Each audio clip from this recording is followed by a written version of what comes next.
राग द्वेष का उद्गम।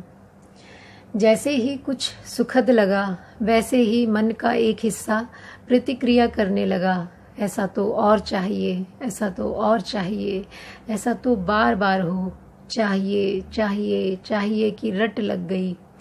और जब जब मन में कोई अप्रिय बात आई और वह दुखद लगने लगी तो मन का एक हिस्सा कहने लगा कि नहीं चाहिए, यह तो नहीं चाहिए, यह बिल्कुल ना हो, तो नहीं चाहिए नहीं चाहिए की मुहारनी चलने लगी।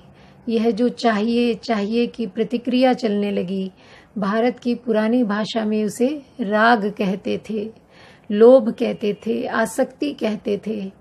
और जो नहीं चाहिए की प्रतिक्रिया चलने लगी, भारत की पुरानी भाषा में उसे द्वेष कहते थे, दौर्मनस्य कहते थे।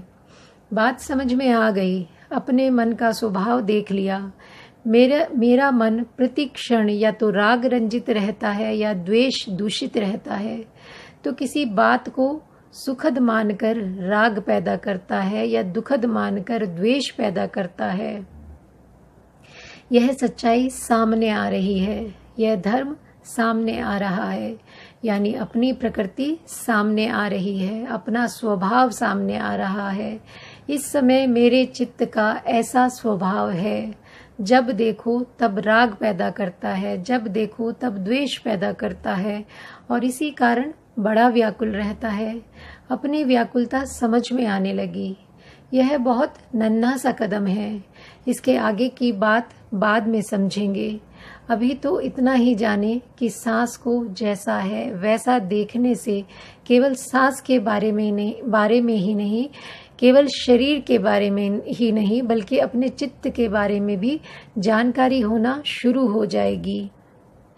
यह बात बहुत जल्दी समझ में आ जाएगी इस सांस का केवल शरीर से ही नहीं, हमारे चित्त से भी बहुत गहरा संबंध है। केवल फेफड़ों की वजह से या केवल दिल की वजह से यह श्वास नहीं आता जाता, इसका हमारे मन से भी बहुत गहरा संबंध है, और मन के विकारों से तो और भी गहरा संबंध है। यह बात अनुभव से समझ में आने लगेगी। सांस को देखते देखते कोई पुरानी बात याद आई और उसको याद करके गुस्सा आया। देखेंगे कि गुस्सा आते ही सांस ने अपनी स्वाभाविकता खो दी। इसी प्रकार वासना जागी कि सांस ने अपनी स्वाभाविकता खो दी। भय जागा कि सांस ने अपनी स्वाभाविकता खो दी। श्वास जरा तेज हो गया, भारी हो गया। हम कभी अपनी ओर देखते ही नहीं, इसलिए हमको पता नहीं लगता कि हमारे भीतर क्या हो रहा है। हम तो बाहर ही देखते हैं, भीतर कभी अपने आप को देखा नहीं। भीतर देखने का कोई काम किया भी तो कल्पनाओं का ध्यान किया, वास्तविकता को देखने का काम कभी नहीं किया। देखेंगे तो पता लगेगा कि जब जब मेरे मन में विकार जागता है, श्वास अपनी स्वाभाविक गति खो देता है, और जैसे ही विकार दूर होता है, श्वास फिर स्वाभाविक गति में आ जाता है।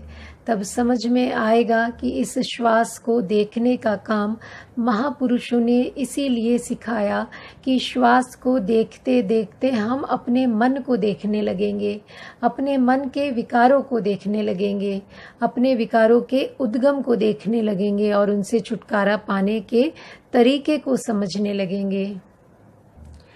यथाभूत जैसा है वैसा देखने का काम शुरू करें, तब यह सारा विज्ञान समझ में आ जाएगा।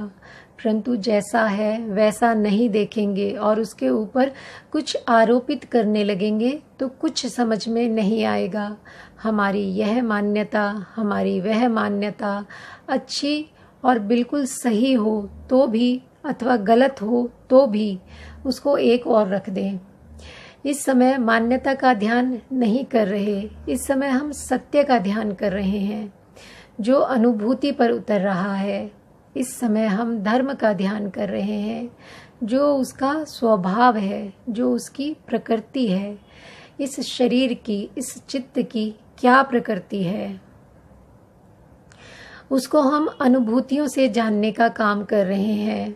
एक शोध वैज्ञानिक की तरह हमको अनुसंधान करना है, अपने बारे में सच्चाई जाननी है।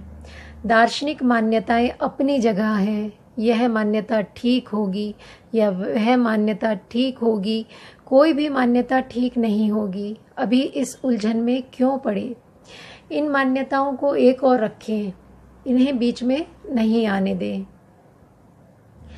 जब कहा गया कि केवल श्वास को देखें, जैसा आता है जैसा जाता है, इसके स्वभाव को देखें, अपने मन के स्वभाव को देखें, तो श्वास सबका एक जैसा है।